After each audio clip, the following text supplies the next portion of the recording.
습니다만은 사실 매 절마다 하나님의 말씀이 나와요. 매 절마다 176절이나 되는 성경 구절이 매 절수에 하나님의 말씀이 나오고 하나님 말씀이 나오고 하나님 말씀이 나오고 계속 나온다고 합니다. 야, 참 일부러 그렇게 쓰긴 했지만 컴퓨터도 아니고 그래서 어떤 사람이 시편 119편을 연구하다가 그렇게 써놨어요. 랍비들이 지식 자랑을 하려고 쓴 글이다. 176절이나 되는 구절 속에 그것도 순서대로 알레, 베스, 길레, 다레 이렇게 해서 쭉 나가는데 그것도 8번, 8절씩이요. 알레, 발레, 발레, 발레, 발레 8절이 나오고 베스 이렇게 해서 8절 나오고 아주 정확하게 맞추고 거기에다가 또 매절 안에 하나님의 말씀 그렇게 나오고 어떤 구절에는 2번 나오고 계속 하나님의 말씀을 외칩니다. 아니 도대체 일부러 그러고 싶어도 그러기가 어렵다는 거죠. 그래서 누군가는 너무 형식을 맞추려고 너무 짜맞추려고 하다 보니까 글은 좀 품위를 잃었다 라고 써놨지만 사실은 그 반대예요. 그렇게 짜맞추면서도 글이 얼마나 아름다운지 이 말씀의 의미를 아는 사람들은 아주 기가 막혀요. 탄식이에요. 감탄이에요. 감탄. 그 중에도 169절에서 176절은 간구와 교제, 기도와 교제다. 교제. 달리 말씀드리면 기도와 말씀입니다. 주제가. 근데 내용은 이런 거예요. 인생의 내비게이션이다.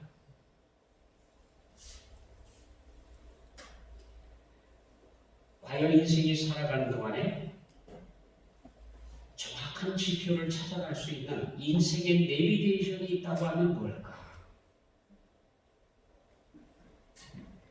인생의 내비게이션은 기도와 말씀이다. 우리 기도가 하나님께 상달되고 하나님께서 하나님의 말씀을 깨닫게 해주시고 이 두 가지 이것이 인생의 내비게이션이다. 이것이 있어야 인생은 다른 길을 갈 수가 있다. 이게 있어야 우리는 정확하게 그 지점을 찾아갈 수 있습니다. 하나님 계시는 곳 흔히 3층 천이다 이렇게 표현을 해봤지만 그게 구체적으로 어디냐? 몰라요. 여러분 지금 인공위성이 우주 공간을 날아다니면서 우주 안에 있는 별자리들을 지금 관측하고 사진을 찍어 보내고 그러고 있습니다. 지구에서 멀찍이 떠나갔습니다. 과거에는 상상도 못하는 거리까지 무인 인공위성이요. 사람이 타고 가는 건 지금 한계가 있습니다만은 사람이 타지 않고 기계만 보내는 무인 인공위성이 지금 우주를 활보하면서 사진들을 찍어서 보내고 있습니다. 그렇게까지 멀리 나가서 사진을 찍어도 하나님 계시는 곳을 찍을 수가 없어요. 그러면 삼층천이 도대체 어디냐 그거예요. 이제까지 사람들은 우리가 이 공기 숨쉬고 있는 이 하늘을 1층이라고 생각하고 그 위에를 2층이라고 생각하고 바로 그 너머에는 3층천이 있다고 생각을 했거든요. 그랬는데 아무리 우주선이 뚫고 지나가고 해도 3층천이 안 나타나요. 그럼 어디냐? 하나님이 계시는 곳은 어디냐? 신비예요, 신비. 지금 우주의 은하계에서 지금 우리가 있는 은하수, 이 은하계 건너편에 있는 은하계, 그 건너편에 있는 은하계까지도 다 보고 있는 그런 상황인데도 불구하고 하나님이 계시는 하늘은 어딘지 아직까지 알 수가 없습니다. 자, 이제 신비예요. 그래서 생각해 보는데 우리 영혼을 찾으려고 해도 마찬가지. 분명히 요 안에 들어있거든요. 요 안에. 내 영혼이 이 안에 들어있지 여기서 벗어나면 나는 죽은 존재예요. 이건 그 시체만 있는 거예요. 빈집, 껍데기만 남게 되는 거죠. 내 영혼이 요 안에 들어있는데 도대체 요 안에 어디에 있느냐 이거예요. 어디에. 엑스레이 뭐 별별 기계로 다 촬영을 한다고 하더라도 영혼이 어디에 있는지는 아직까지 찾아내지 못했습니다. 찍어지질 않아요. 어디에 있는지, 어떤 형태로 있는지, 어떤 활동을 하고 있는지 전혀 몰라요. 머리에 거하는지, 심장 안에 거하는지, 아니면 혈관을 타고 돌아다니는지 도대체 어디에 있는지 몰라요. 요 안인데, 요 좁은 공간 안에서도 못 찾아내니 하물며 영이신 하나님을 어디서 찾겠습니까? 물질 세계에서. 이 3차원 공간 안에서 못 찾아요. 그냥 신비의 영역입니다. 신비의 영역. 우리 하나님 자체가 신비이시듯이 하나님이 거하시는 그것도 신비예요. 신비. 비밀이고 신비예요. 놀랍게도 이 땅에 있으면서도 갔다 온 사람들이 있고요. 또 정확하게 그곳을 찾아갑니다. 그런데도 불구하고 아직 어떤 것도 우리에게 주어진 것은 없습니다. 뭐 내비게이션 중에 아무리 성능이 좋은 내비게이션이라 하더라도 천국으로 찾아가는 길을 찾아줄 수 있는 그런 내비게이션은 아직까지 없습니다. 근데 그것 없이도 잘 찾아가거든요. 무엇으로요? 이거다. 기도와 말씀. 이것으로 간다는 거죠. 하나님이 거하시는 곳, 바로 그곳을 찾아가는 인생의 내비게이션은 우리의 기도에 있다. 그리고 하나님의 말씀에 있다. 그래서 이 말씀을 묵상하면서 말씀을 따라서 쭉 가는 거예요. 사실은 그림이 참 좋은 그림들 안 보이지? 하도 좀 안 해서 그죠? 아쉬워라. 아무튼 그 하나님 계시는 곳을 찾아갈 수 있는 것은 바로 하나님의 말씀, 기록해 놓으신 말씀으로 가는데 그 말씀이 그냥 인쇄한 글자로만 있어서는 못 찾아가요. 못 찾아가요. 이 말씀이 하나님의 조명으로 우리로 하여금 깨닫게 해주시고 말씀에 응답해 주셔야만 우리가 그 길을 찾아갈 수가 있습니다. 아무튼 잊지 말아야 되는 것은 기도와 말씀, 이것으로 우리가 하나님 계시는 곳을 찾아간다라고 하는 겁니다. 그래서 169절에 이렇게 얘기합니다. 여호와여, 나의 부르짖음이 주의 앞에 이르게 하시고. 자, 기도는 어떻게 해야 되느냐? 기도는 주의 앞에 다다르게 해주십시오. 이르게 해주십시오. 기도가 땅에서만 돌아다녀서는 기도가 아니에요. 제주공항에 나가서 서울을 가기 위해서 비행기에 올라탔습니다. 드디어 비행기에서 안내방송이 나오고 음악 소리가 나오면서 비행기가 쩌쩌쩌 활주로를 향해서 움직입니다. 활주로에 딱 대기해서 드디어 이제 속력을 내고 부악 하고 활주로를 달리기 시작했습니다. 속도가 막 오르면서 그러면서 날개를 조절하면 그러면은 붕 떠오르는 거죠. 그런데 활주로에서 부악 하고 갔다가 돌아가고 또 빡 하고 빡 가고 빡 하고 하루 종일 그러고 있으면 이 비행기에 그 비행기 아니지. 참나. 비행기는 또 올라야지. 하늘로 또 올라가야 이게 비행기지. 땅바닥에서 돌아다니면 자동차지 이게 비행기지. 기도가 기도여야 되는 까닭은 땅에서 돌아다니는 기도는 기도가 아니다. 여기서만 방방거리고 돌아다니고 있으면 기도가 아니야. 기도는 하나님께 상달돼야 돼요. 하늘로 올라가야 됩니다. 어느 하늘인지는 모르지만 그러나 하나님이 계시는 그곳을 향해서 우리가 부르짖을 때에 우리의 기도가 하나님께 상달되게 해주십시오. 하나님께 도착해야 돼요. 가다가 중도에 힘이 빠져갖고 떨어져서도 안 되고, 그죠? 예. 비행기가 목적지 가려면 정확하게 떠올라서 운행을 해가지고 내려야, 그래야 도착지에 정확하게 내릴 수 있지요. 우리 기도도 정확하게 도착해야 됩니다. 그러려고 하면 우리가 누구에게 기도하는지 분명해야 됩니다. 하나님을 향해서 부르짖고 하나님 나의 기도가 하나님께 상달되게 해주십시오. 이게 바로 기도의 핵심이거든요. 이 기도가 있어야 이제 그게 기도인 것이고, 그 다음 하나님의 응답은 물론 기도의 응답으로 향로에 당겨져서 도착하긴 하지만 또 한편으로는 하나님께서 우리에게 말씀을 주십니다. 말씀. 기록해 주신 말씀, 들려주시는 말씀, 이 말씀들을 우리에게 주시는데 이 말씀들을 깨닫게 해 주십시오. 이 두 가지.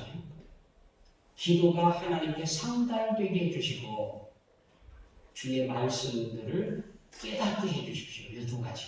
이게 바로 인생의 내비게이션이에요. 이것만 있으면 우리는 잘못 가지 않습니다. 이것만 있으면 하나님 계시는 곳에 정확하게 찾아갈 수 있어요. 흐트러지지 않고요, 당황하지 않고요, 하나님 계시는 곳으로 찾아갈 수가 있습니다. 그래서 시편 기자는 그렇게 고백을 한 겁니다. 여호와여, 나의 부르짖음이 주의 앞에 이르게 하시고 주의 말씀대로 나를 깨닫게 하소서. 두 가지. 나의 기도는 하나님께 도착하고 하나님의 말씀은 깨닫게 해주시고, 사실 인간의 총명함이 하나님의 말씀을 깨달을 수 있느냐? 없어요. 신비하게도 어떤 사람들은 하나님의 말씀을 읽으면 깨달아집니다. 그래서 풀어주고 다 합니다. 그런데 어떤 사람은 아무리 읽어도 뭔 얘기를 하시는지 잘 모르겠어요. 언젠가도 말씀을 드렸는데 제가 신대원 졸업하고 첫 부임지로 시골에 있는 교회로 부임을 했습니다. 갔더니 얼마나 연세들이 많으신지 일제시대 때에 끌려가서 고문당하신 분들이 즐비하게 살아 계세요. 교회에. 태반이나 살아 계세요.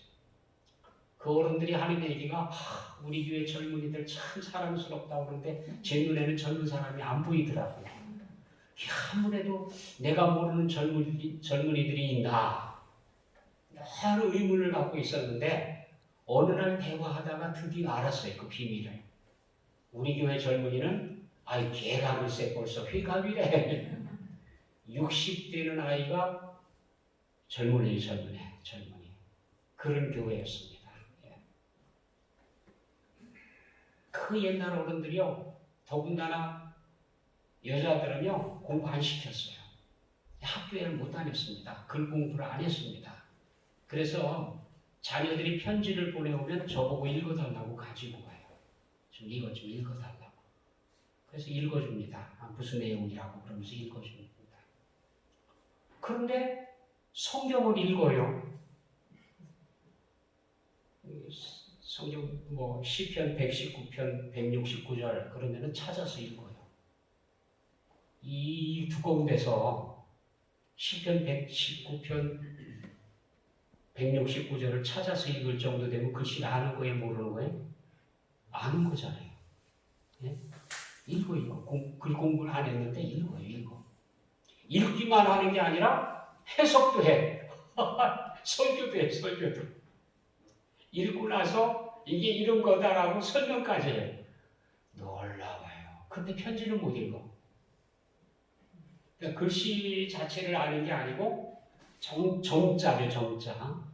임세대이 성경만 읽는 것 같아. 다른 건 못 읽어요.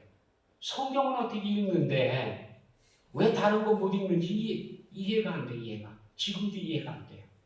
왜 못 읽는지 몰라요. 아무튼 성경을 읽어요. 그것도요, 몇 장 몇 절 정확하게 찾아서 읽고요, 뜻도 알고요, 그래요. 너무들 신기하지 않습니까? 예. 그런 사람도 다 이거 읽고 나서 깨닫는데, 공부를 많이 한 사람도 성경 제대로 읽지도 못하는 사람들이 많을 뿐만 아니라 달달달달 읽어도 뜻이 뭔지 몰라요. 영문학 교수들이 어쩔 수 없이 영문학의 그 배경이 성경으로부터 나오기 때문에 모든 영어의 문학, 영문학은 성경으로부터 다 나옵니다. 내용들이. 그러니까 성경을 알아야 해석을 하고 성경을 알아야 의미들을 파악할 수가 있기 때문에 모여서 성경 공부를 합니다. 영어 성경 공부를 교수들이요. 그래서 영어로 된 성경을 다 읽고 또 읽고 또 읽고 하지만 믿음이 없는 교수들은 해석은 안 돼. 뜻풀이는 해. 뜻풀이는. 근데 그게 무슨 의미냐? 몰라. 그 참 이상하죠. 한글로 옮기긴 옮겨요. 한글로는 옮기는데 무슨 의미인지는 몰라요. 놀랍지 않습니까? 그렇게 생각해보면 국문학 박사가 성경책을 읽으면 못 읽는 게 없을 것 같죠? 다 할 수 있을 것 같죠? 몰라요. 까막눈이에요. 까막눈. 읽기는 읽는데 까막눈이에요. 이게 지식하고도 상관이 없어요. 그래서 성경에서 이렇게 말씀하시는 거예요.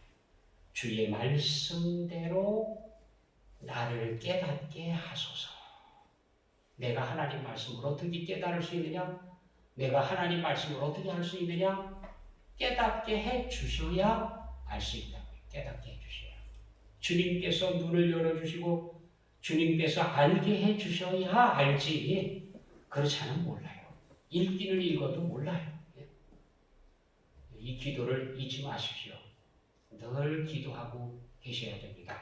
하나님의 말씀을 깨닫게 해주십시오. 알게 해주십시오.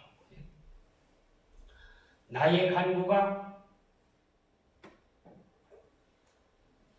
주의 앞에 이르게 하시고 주의 말씀대로 나를 건지소서.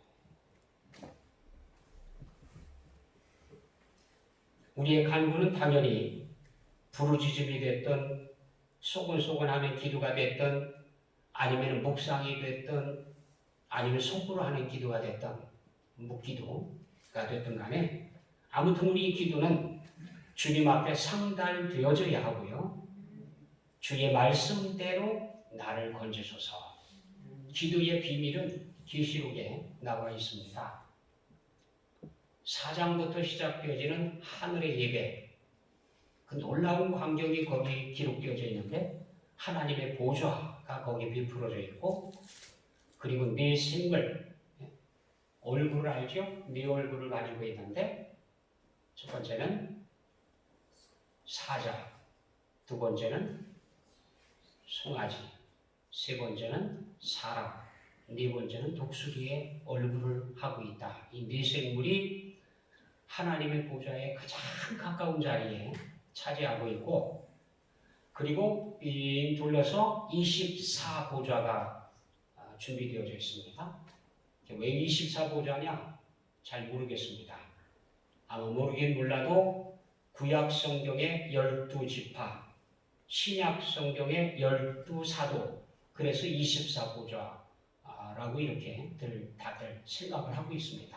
아무튼 24보좌가 거기 이렇게 준비가 되어져 있고요. 그리고 그 앞으로 천사들과 구원받은 사람들이 쫙 있고요. 그리고 그 뒤쪽으로 모든 피조물들이 쫙 도열되어져 있습니다.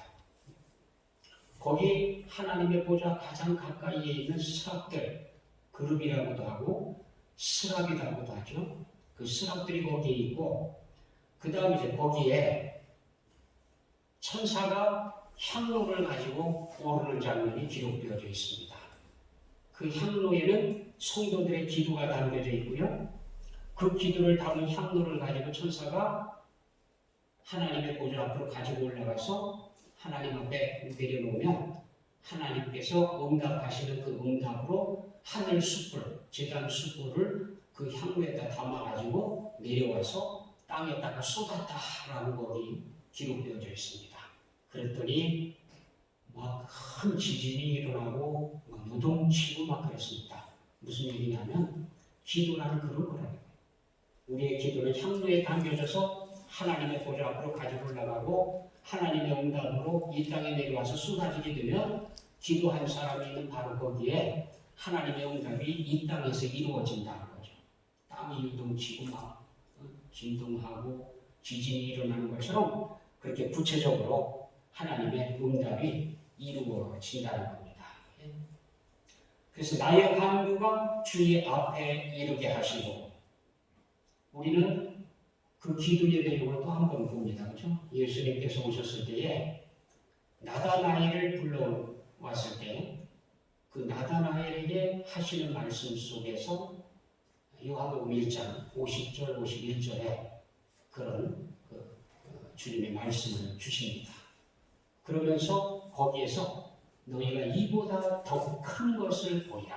첫째는 은밀한 기도, 하나님과 나만 아는, 내 옆에 있는 성도도 모르고 친구도 모르고 가족도 모르고 하나님과 나만 아는 비밀, 가장 은밀한 곳에 가서 드리는 기도. 나다나엘은 무화과 나무 안에 가가지고 기도를 했습니다.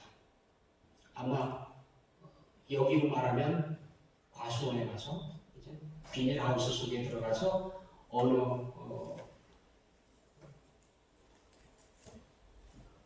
뭡니까 한라봉 나무 아래에서 하나님께 다 혼자 기도하고 그렇게 다른 일을 하고, 아무도 몰라요. 부부간에도 모르고 자녀도 모르고 어디 가서 뭘 하고 있는지는 몰라. 하여튼간 은밀한 기도, 나와 하나님만 하는 은밀한 기도를 하고는 다른 일 하다 나오니까 일하러 갔다 일하고 나오는 줄만 알지 기도하는 것은 아무도 몰라요. 그런데 예수님께서 알고 계셨어요. 주님께서 네가 무화과 나무 아래 있을 때 내가 너를 보았노라. 무화과 나무 아래서 하나님과 자기만 하는 기도를 드렸는데 그때 보았다고 하는 바람에 깜짝 놀라서 당신은 참으로 이스라엘의 임금이십니다.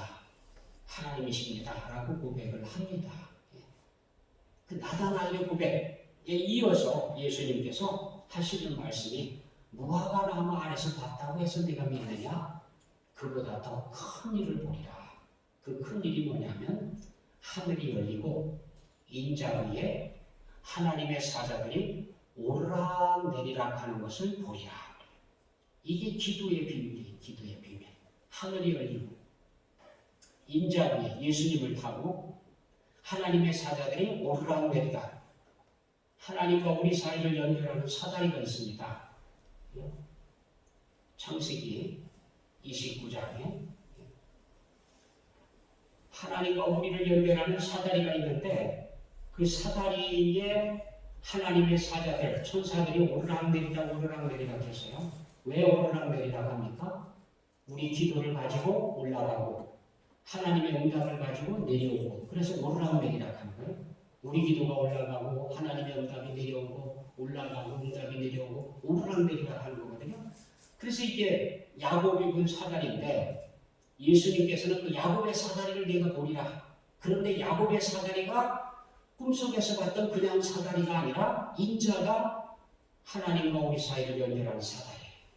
예수님을 타고 주님께서 기도를 할 때에 너희가 지금까지는 내 이름으로 구하지 아니하였으나 이제 구하라. 그런 너희가 받으리니 너희 기쁨이 충만하리라. 그렇거든요. 예수님의 이름으로 이 일이 이루어집니다. 이 비밀을 얘기해 줬습니다. 이게 바로 기도다. 하늘이 열리고 인자 위에 하나님의 사자들이 오르락내리락 하는 게 바로 기도예요. 기도. 이 기도가 있어야 내비게이션이 제대로 작동이 되는 겁니다. 요즘 비행기가 떠오르게 되면요, 어떤 비행 물체가 됐든 딱 떠오르게 되면 레이더, 지상에 있는 레이더 기지에서 비행기를 딱 잡습니다. 이게 떠오르자마자 고유번호가 주어져요. 얘한테. 이 고유번호는 얘가 가지고 다니는 거예요. 다른 나라에 가도 마찬가지예요. 국경을 넘어가도 얘 번호를 가지고 또 연결해줘요. 저쪽 레이더 기지에. 그럼 그 레이더 기지에서 그 번호를 받아서 이 비행기가 오고 있다, 지나가고 있다 다 관측을 하게 돼요. 전 세계가 똑같아요. 비행기 하나가 뜨면 고유번호를 딱 주면 그 번호 하나를 가지고 전 세계를 다니고 다 돌아다니고요. 그게 이제 관제탑에서 하고 있는 거죠. 이 땅에서 레이더에서 다 관측을 하면서 비행기가 지금 어디로 가고 있다 하는데 그게 여기서 레이저를 쏘아 올리면 그것이 올라가서 전파죠. 올라가서 딱 부딪히고 내려올 때에 그걸 받아가지고 물체를 확인을 합니다. 지금은 워낙 많이 발달돼서 배도 배도 바다에 딱 뜨게 되면 고유번호가 딱 주어져서 관측을 하도록 되어 있습니다.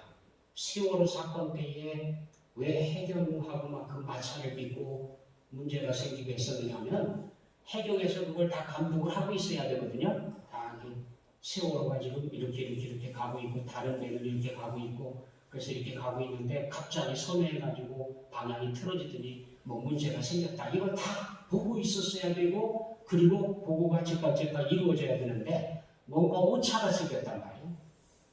그 시간에 담당하는 사람이 딴 데를 쳐다봤든지 아니면 기계가 고장이 났는지 그건 모르지만 아무튼 약간의 그 오차가 생기는 바람에 여러 가지 이제 문제들이 생겼어요. 그래서 그 책임을 물어야 된다, 말아야 된다, 뭐 시끄러웠었지 않습니까? 이렇게 고유번호가 주어지게 되면 레이더 기지에서 그 비행체를 계속 따라가요.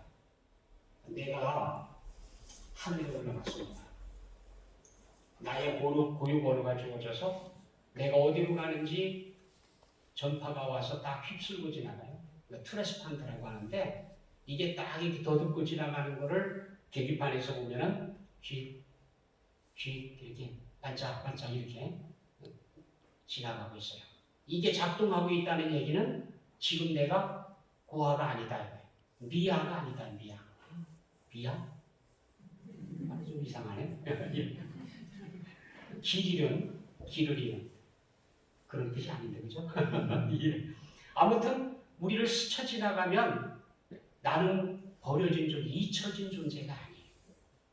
내가 지금 이 땅을 살아가고 있는데 하나님의 순결에 썩썩 지나가면서 내가 어디로 가는지를 다 관찰하고 계시는 한에는 내가 잊혀진 존재가 아니에요. 이게 우리의 그 내비게이션이라고 하는 거죠. 그래서 기도와 말씀 이 두 가지가 나를 지탱해 주고 있는 겁니다. 이렇게 수정하면서 끌고 가는 거예요. 네? 정정해 가면서 길이 뭐 잘못되어졌을 때 그걸 다시 정정해서 다시 끌고 가는 그런 힘들이 다 거기에서 있는 겁니다. 나의 간구가 주의 앞에 이르게 하시고 주의 말씀대로 나를 건지소서. 주께서 율례를 내게 가르치심으로 지금 주의 말씀대로 주의 율례 뭐 이게 전부 다 하나님 말씀에 대한 단어들입니다. 율례를 내게 가르치심으로 내 입술이 주를 찬양하리이다. 주의 말씀을 깨달으면서 우리가 끊임없이 하나님을 찬양하면서 살게 됩니다. 주의 모든 계명들이 의로움으로 내 혀가 주의 말씀을 노래하리이다. 주의 말씀, 주의 법도, 이 법도나 공의 뭐 이런 뜻으로 쓰여질 때에는 미슈파트라고 하는 단어를 쓰는데 그것은 재판석상에서 선언되어졌다라고 하는 뜻입니다. 하나님의 재판, 하나님께서 선언을 하셨다, 심판하셨다. 그래서 선언을 하시는데 우리에게 의롭다라고 인정해 주시는 선포를 해 주신 겁니다. 그게 바로 주의 법도인데 바로 이런 주의 말씀들이 나를 택해 주심으로 주의 손이 항상 나의 도움이 되게 하소서. 이게 비행기로 말하면 이제 트랜스판더죠. 여기서 쫙 이렇게 더듬고 지나가고 해서 내가 지금 관측되고 있다. 지상에서 나의 존재를 일일이 다 체크하고 있다. 라고 하는 믿음을 갖는 것처럼 이제는 거꾸로죠. 우리가 여기서 돌아다니고 있는데 하늘나라에서 우리를 체크하고 있는 거죠. 그래서 우리가 가는 길이 제대로 가도록 이렇게 정정하면서 죄송합니다. 궤도를 수정하면서 우리를 이끌게 되는 겁니다. 여호와여 내가 주의 구원을 사모하여 싸우며 주의 율법을 즐거워하나이다. 주의 구원을 사모하는 사람들은 당연히 주의 말씀들을 즐거워한다. 그죠? 구원받은 자녀들의 특징이 뭡니까? 하나님의 말씀을 즐거워한다. 내 영혼을 살게 하소서. 그리하시면 주를 찬송하리이다. 주의 규례들이 나를 돕게 하소서. 주의 말씀들, 주의 증거들이 나를 돕게 해주십시오. 하나님 말씀을 읽으면서 하나님 말씀을 들으면서 하나님의 말씀으로부터 도움을 받아요. 그래서 우리가 바른 판단을 하고 바른 길을 가고 할 수가 있습니다. 자, 마지막 절 한번 같이 읽어봅시다. 이게 참 대망의 종결어입니다. 자, 같이 읽습니다. 시작. 이른 양같이 내가 방황하오니 주의 종을 찾으소서. 내가 주의 계명들을 잊지 아니함이니이다. 이른 양같이 내가 방황하고 있다. 자, 이제 우리 인생은 뭐냐? 너나 할 것 없이 우리의 힘만 갖고는 다른 길을 찾아가지 못해요. 우리가 성향이 꼭 위태로운 걸 좋아해요. 위험한 곳을 찾아가고 미끄러운 곳을 찾아가고요. 낭떠러지를 좋아하고요. 이 염소들도 보면은 낭떠러지를 되게 좋아해요. 그렇죠? 섬 같은 데 갔다가 키우는 그런 염소, 양들 보면은 아주 깎아지는 절벽에 어떻게 돌아다니는지 몰라요. 아삭아삭한데 그냥 거기를 비적거리면서 돌아다니고 있어요. 참 신기해요. 안 떨어지는 거, 굴러 떨어지지 않는 것만 해도 정말 다행히 아슬아슬해요. 양들도 보면 그런 성향이 있고요. 거기에다가 또 웃기는 거는요. 배불리 먹고 목자가 가까이 있어서 음성이 들리고 그래서 안심하잖아요. 내가 참 평안하다. 그러면은 배를 깔고 눕습니다. 누워서 이제 눈을 지그시 감고 즐거운 이렇게 지금 되새김질을 하잖아요. 되새김질을 하고 있으면 졸기가 쉬워요. 그죠? 아무 생각 없이 즐거운 하고 있으면 꼭 그냥 봐도 졸은 꿈이에요. 꿈 자체가. 근데 이게 안전한데 엎드려갖고 졸면 괜찮아요. 근데 여기 이렇게 웅덩이 이렇게 경사진데 웅덩이 여기에 여기 이렇게 난간에 딱 옆으로 누워가지고 그러고서 딱 힘주고서 그러고서 질겅질겅 하다가 졸으면은 힘줬던 다리에 힘이 빠져요. 그죠? 그러면 끄떡 하면 깜짝 놀라서 깨는데 요게 지나치면 끄떡 하면은 획 뒤로는 거예요. 이게 되새김질 하는 동물들은 위가 여러 개예요.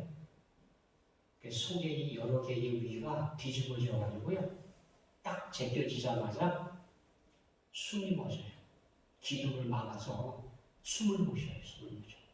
빨리 일으켜 세우지 않으면 그냥 죽는 거예요. 숨이 딱 멎어지기 때문에 더 이상 뻐덩거리고 살 수가 없어요. 금방 죽습니다. 금방 죽어요. 근데 꼭 그 위험한 데 찾아가는 녀석들은 꼭 그 위험한 데 찾아가. 참 습관이. 가는 녀석들은 꼭 그런 데로 가요. 한 번 혼나서도요, 또 거기 가서 있고요. 죽을 뻔했는데도 또 거기 가서 있고요. 꼭 그래요. 그래서 익숙한 이 목동은 알아요. 어떤 양이 그런 데를 잘 찾아가는지 알아. 그래서 그러면 이제 막 답변들을 하는데 대답이 없으면 얼른 웅덩이부터 뒤져요. 경사진들부터 막 쫓아다니고요. 이렇게 가파른데 낭떠러지 그때부터 찾아요. 제가 여기 그림에 나중에 이제 비교가 있으면 한번 보여드릴게요. 양이 뛰어가다가 어디로 들어갔느냐면 아주 깎아지른 절벽, 양쪽이 깎아지른 절벽에 중간에 바위가 하나 걸쳐져 있어요. 떨어지다가 바위가 떨어지다가 끼어 있어요. 끼어. 깎아지른 절벽 꼭대기쯤에 바위가 하나 끼어 있는데 여기 어떻게 떨어져가지고 여기에 매달려 있어 양이. 아삭아삭 그 높은 절벽에 거기에 매달려 있어. 이게 뭐 목동이라고 해갖고 거기 들어가.